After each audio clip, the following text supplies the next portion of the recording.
যে সাইকেলে চড়ে ছাত্রছাত্রীদের স্কুল পর্যন্ত যাতায়াতের সুবিধার গতিটা আরো ত্বরান্বিত হতে পারত, সেই সাইকেল মানে সবুজ সাথী সেই সাইকেল দেখুন কিভাবে পড়ে পড়ে নষ্ট হচ্ছে। জং ধরে গিয়েছে এই সাইকেলে, যার চলার উপযোগী নয়।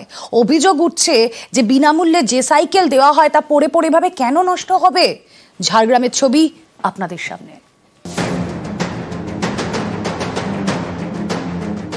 রাজ্য সরকারের সবুজ সাথী প্রকল্প, এই প্রকল্পে দেওয়া হয় সাইকেল, যা বহু স্কুল পড়ুয়ার বড় ভরসা। সেই সাইকেলেই মরছে।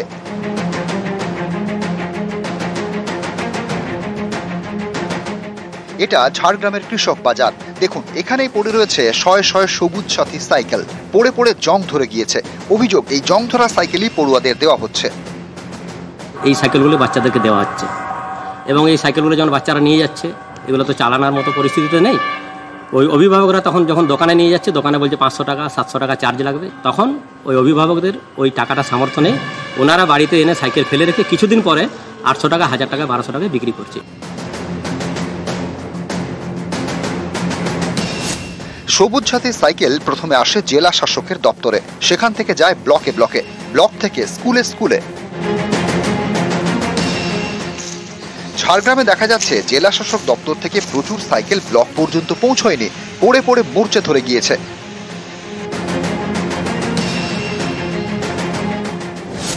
তাহলে কি অনেক স্কুলে সাইকেল যায়নি, নাকি যতটা দরকার তার থেকে বেশি মজুত করে রাখা হয়েছে? তাই কি পড়ে পড়ে সবুজ সাথী সাইকেল জং ধরে গিয়েছে? আমরাও দেখো যাদের যাদের রেজিস্ট্রেশন হয়েছে, যারা পাইনি তাদেরকে যদি সেই সাইকেলগুলো মুহৈয়া করা যায় তাহলে আমরা অবশ্যই সেটা চেষ্টা করব, আর আমরা অবশ্যই দপ্তরকে জানিয়ে দেব।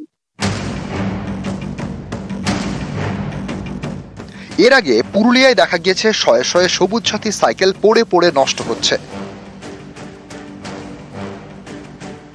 দক্ষিণ দিনাজপুরের গঙ্গারামপুরে আবার অন্য ছবি, সেখানে সবুজ সাথী সাইকেল একেবারে হাটে বিক্রি। আর এবার ঝাড়গ্রামে নয়া অভিযোগ, পড়ে পড়ে জং ধরে গিয়েছে সবুজ সাথী সাইকেলে। অভিযোগ, সেই জং ধরা সাইকেলই দেওয়া হচ্ছে পড়ুয়াদের। ঝাড়গ্রাম থেকে রাজু সিং, নিউজ 18 বাংলা।